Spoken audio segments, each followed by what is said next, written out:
Esse é o Ancapso e nós vamos falar sobre a crise no PT, tá? O Lula colocou a Glaze no governo esperando que isso estancaria a crise no PT e não conseguiu. Olha só o que está acontecendo, hein? É o que eu falei para vocês. Quando o Lula botou a Glaze no ministério, ninguém entendeu, né? Falou, caramba, como é que pode? O PT está precisando fazer alianças, precisa trazer o Centrão, precisa convidar o pessoal do Centrão e coisa e tal. Eu fiz um vídeo aqui, eu expliquei isso para vocês. Falei, não, o problema do PT é que ele está perdendo apoio até dentro do PT. Ele está querendo manter pelo menos o acordo ali, o apoiozinho mínimo que ele tem ali do PT, do PSOL, daquela turminha que é muito petista mesmo. E mesmo isso está difícil. Eles botaram a Glaze Hoffmann porque eles já desistiram do Congresso, eles sabem que não vão conseguir apoio no Congresso, o Centrão não quer mais cargo no governo do PT, porque já viu que o governo não vai a lugar nenhum, esse governo vai só vai afundar daqui para frente, então ninguém quer afundar com o governo. O Lula botou a Glaze Hoffmann, e agora até o G1 aqui está confessando isso, para tentar salvar o PT, porque o PT já está abandonando o Lula, né? E nem isso conseguiu. Aqui a posse da Glaze no governo não estanca a crise no PT, o PT continua rachando. Acusações de fraudes na própria eleição interna do PT. Vamos entender esse caso aqui, porque aqui tem uma lição importante também para você que desconfia da urna eletrônica. Essa notícia foi sugerida por Meu Fígado Não Aguenta Mais 2 Anos, o limite diário de pautas é muito baixo e várias outras pessoas. Obrigado aí ao pessoal que sugeriu notícias lá no nosso site, no visãolibertaria.com, e obrigado a você que está assistindo o nosso vídeo. Se você gosta do nosso conteúdo, por favor, deixa o seu like, se inscreva aqui no canal, né?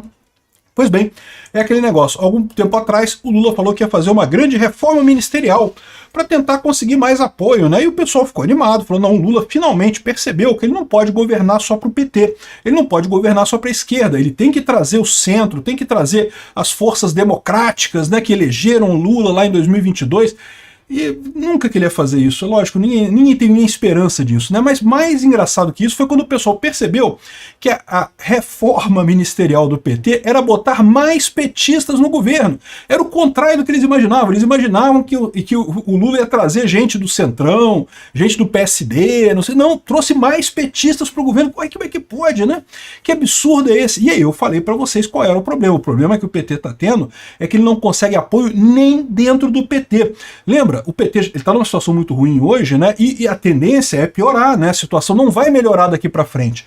Então, o deputado adora carguinho no governo, todos os deputados gostam de ganhar dinheiro, gostam de carguinho no governo, porque carguinho no governo significa dinheiro, meu amigo. É isso mesmo, não é outra história, não. Eles não fazem isso porque querem ter importância de ter um cargo, ou por poder mudar o destino do Brasil. Porra nenhuma, eles fazem isso porque ganham dinheiro mesmo, ter cargo em ministério dá dinheiro. Mas no final das contas, os deputados do Centrão preferem se reeleger do que entrar num governo que está acabando, o governo que está afundando. Eles sabem que quem tiver associado com esse governo vai se afundar em 2026. E essa coisa é tão séria que a gente já viu, eu mostrei aqui no último vídeo nosso sobre isso, né? O PSOL já está rachado, o PSOL também tem uma ala que é fortemente pró-PT, que é pró-Lula, que quer ajudar o Lula, tanto que o Lula quer botar o Boulos no governo. Cara, o Lula quer botar o Boulos no governo dele, olha só que coisa, né? Para tentar trazer o PSOL, para tentar segurar o PSOL. Botou a Glaze Hoffmann como ministra, botou Antônio Padilha como ministro da Saúde. Ou seja, o que está acontecendo? Como é que o Lula pode querer sustentar o governo botando mais petista dentro? Eu expliquei a história. A história é que o PT está rachando, o PSOL está rachando. Até os deputados do PT estão falando, caramba, nesse ritmo que tá, eu vou me ferrar, porque vai chegar 2026. Esse governo vai afundar e eu não vou conseguir me reeleger. Até os deputados do PT estão começando a rachar, estão começando a tirar apoio do Lula, né? E aí, qual que foi a saída do Lula? Justamente botar mais petista, botar a Glaze Hoffmann, botar o Boulos, botar o Padilha, né? Trazer mais PT para dentro do governo, para tentar segurar pelo menos essa basezinha mínima que eles estão se equilibrando ali para ficar em pé o governo deles, né? E o problema é que isso não está resolvendo, como o pessoal está vendo aqui, a posse da Glaze no governo não estanca a crise no PT. E por que não estanca a crise no PT? Meu amigo, farinha pouca, meu amigo, meu pirão primeiro, tá todo mundo desesperado ali. Em casa que falta coisa, não tem paz, meu amigo. A paz não chega, tá todo mundo brigando o tempo todo. Se tem abundância, se tem fartura, é uma paz danada, tá todo mundo satisfeito e coisa e tal. Quando começa a faltar dinheiro, meu amigo, é um problema isso daí, né?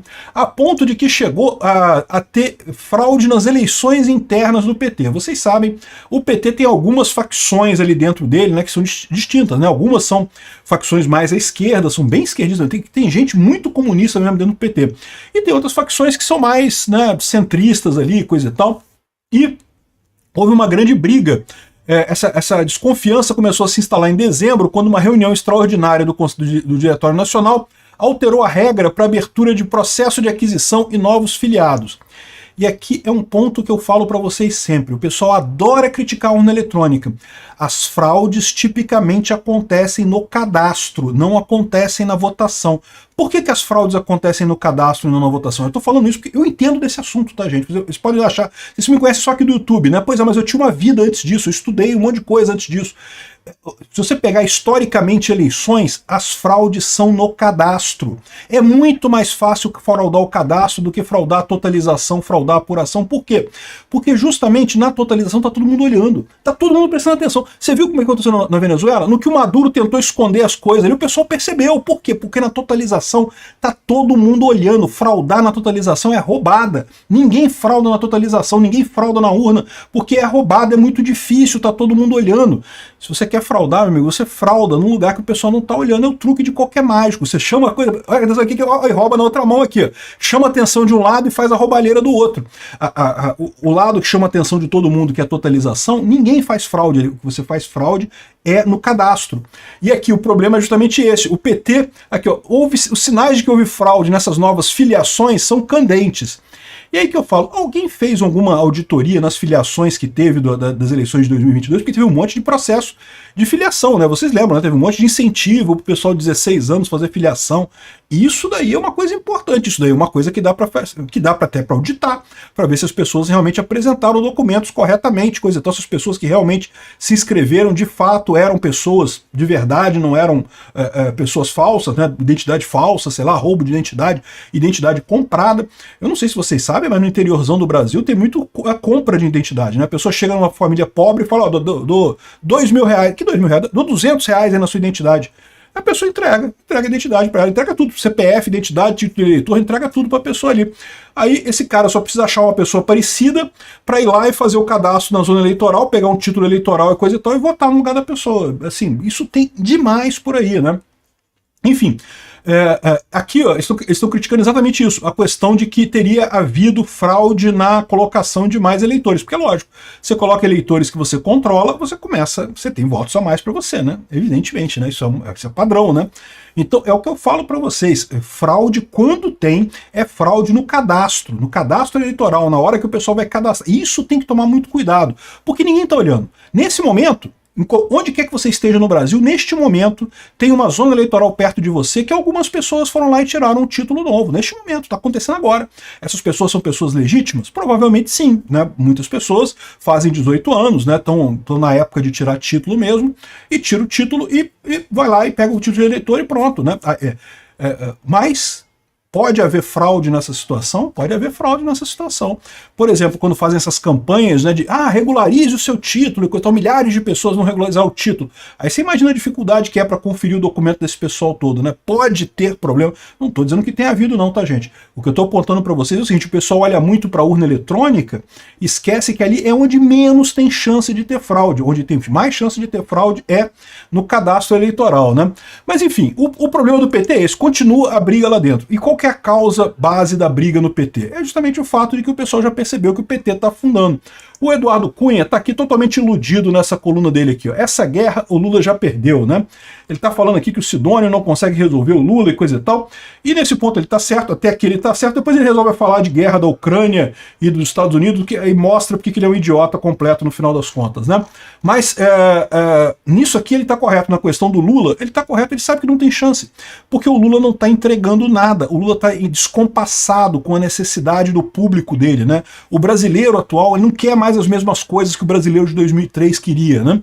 O Meirelles está dizendo aqui, ó, Meirelles diz que o Brasil pode afundar se Lula mantiver padrão de gastos. A coisa mais velha do mundo. O que eu fico puto com esse idiota aqui é porque ele sabia que o Lula seria assim, ele sabia, pô, não tem como ele não saber disso, ele sabia que o Lula ia torrar dinheiro pra caramba, e no entanto, ele jogou contra o Paulo Guedes, ele jogou contra o Bolsonaro para botar o Lula no poder. Ele sabia que ia dar merda e fez isso porque ele acha que agora abriu chance para o pessoal do PSDB, para o pessoal da turminha dele. Eu torço para esse Meirelles nunca mais conseguir nada na vida dele em termos de política. E meu voto nunca. Mas essa idiotice desse pessoal, né? É lógico que o Lula vai manter o padrão de gasto. O Lula sempre foi assim. O Lula nunca mudou, ele sempre foi consistente em ser uma merda em economia, né? E essa é a sua preocupação. Todo mundo está vendo que o governo está errado e vai continuar errado e vai afundar até 2026, até o PT tá em crise por conta disso. Essa é a situação.